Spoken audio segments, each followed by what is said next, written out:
Oi pessoal, bem-vindos. Hoje minha mensagem é sobre essa onda de bebê reborn. Todo mundo está vendo isso, está na imprensa todo dia, em todos os jornais. Parece que é uma coisa que já há muitos anos havia no Brasil, mas que ganhou muito ímpeto nos últimos 6 meses, talvez. E agora está em todo lugar, né? Primeiro um disclaimer, eu não adotei ou pretendo adotar bebê reborn. Eu quero só analisar o que me parece ser um cenário de, primeiro, de mania, né, de frenesi injustificado e algumas aparentes explorações ou abusos de pessoas vulneráveis dentro dessa moda ou dessa tendência, né? Então, primeiro eu vou ler algumas manchetes aqui só para quem não está prestando atenção ter uma ideia do tipo de coisas que estão acontecendo. Então, por exemplo, loja de bebê reborn em Curitiba é invadida e suspeitos levam R$55 mil em bonecas.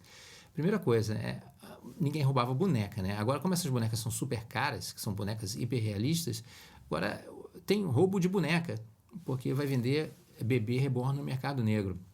Quer dizer, uma coisa meio inusitada, né? Normalmente o negócio assaltava banco, roubava carro ou celular. E o celular não é pelo celular em si, mas hoje em dia é mais para ter acesso às contas bancárias do sujeito. Mas tudo bem. Então hoje tem ladrão de bebê reborn. É uma coisa meio inusitada, né? Aí tem outras manchetes aqui, por exemplo, deputados protocolam projeto de lei para proibir atendimento de bebê reborn no SUS. Projeto quer multar em 30 mil quem furar fila com bebê reborn. Quer dizer, aí tem os outros malandros que estão usando o bebê reborn para furar fila, assento especial, né, outras coisas.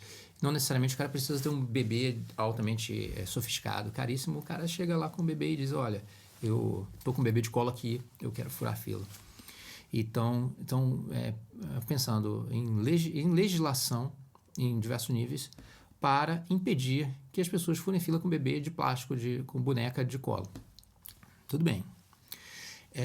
Aí tem uma história até mais interessante. Eu tinha visto essa história no Instagram, uma advogada que disse que foi procurada por um casal que estava divorciando e que estava disputando a guarda do bebê reborn.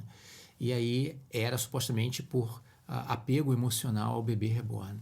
Eu pensei, isso é tão maluquice que eu nem acreditei inicialmente que a advogada estivesse falando a verdade, porque a advogada também é influencer e podia estar querendo fazer uns clickbaits ali, né? E depois encontrei na imprensa, até por acaso, que na verdade esse casal de fato procurou a advogada e queria discutir a guarda do bebê na justiça, mas a razão não era um apego emocional, era porque o bebê reborn desse casal tinha uma página de Instagram monetizada. Quer dizer, os caras ganhavam dinheiro expondo a vida do bebê reborn para pessoas que, por qualquer razão, são fãs ou se interessam por isso. E aí eu comecei a olhar com mais profundidade e eu vi que começa a existir uma indústria para explorar isso. Tem clínicas que fazem o parto simulado do bebê reborn. Você não só compra o seu bebê reborn, mas você vai nessa clínica e o bebê está dentro de uma bolsa dentro de uma boneca simulando uma mulher, né? E você tem todo o procedimento do parto do bebê e o bebê é entregue para a nova mãe, né? E aí essas mulheres que adotam esses bebês são estimuladas a levar o bebê para comprar roupas e começa a ter um monte de despesas e envolvimento emocional como se o bebê fosse uma criança de verdade. Eu vi até um caso de uma mãe que queria, uma mãe de bebê reborn, que queria vacinar o bebê. Aí você pensa, a coisa está começando a ficar meio maluquice demais, né? Você levar seu boneco no SUS, quer furar fila, e para vacinar quando tem outras pessoas que estão ali e precisam ser vacinadas de verdade, né? Por isso, legislação para vetar isso. Eu acho que nem precisava de legislação, basta dizer, cara, aqui boneco não é vacinado. Pronto. Mas, tudo bem.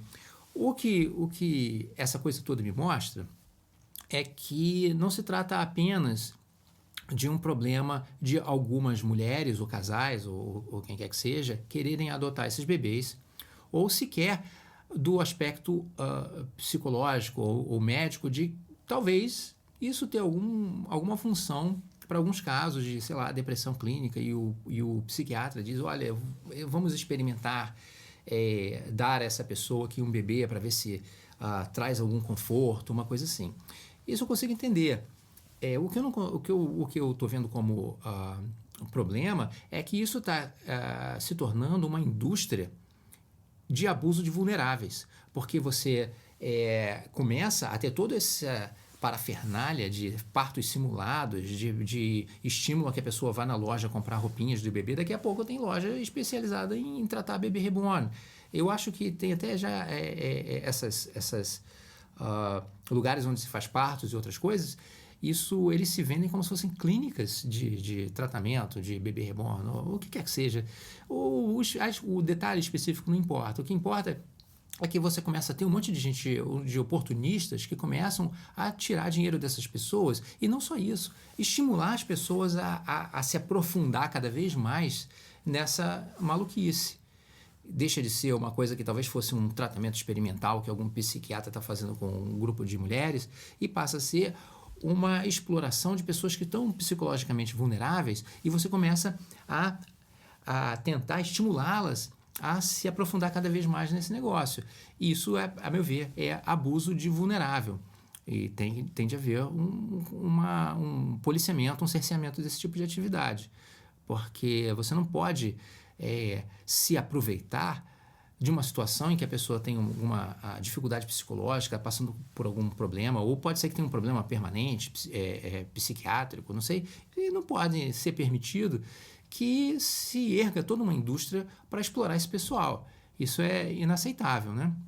E eu vi uma luz de bom senso aqui num padre que disse que lá na paróquia dele, padre famoso, todo mundo é influencer, padre também com 3 milhões de seguidores, 3,7 milhões de seguidores no Instagram, disse que não está realizando batizados de bonecas reborn, não atende mães de boneca reborn, não celebra missa de primeira comunhão para boneca reborn, e essas situações devem ser encaminhadas ao psicólogo, psiquiatra ou ao fabricante da boneca. Ironizou, diz aqui, finalizou.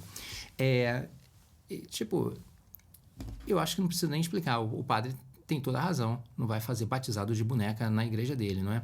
Agora, isso se destaca como uma luz, um flash, né? um raio de bom senso no meio de uma confusão permanente, de uma perda de bom senso, de apego à realidade, que está sendo usada, como eu disse, para explorar pessoas vulneráveis.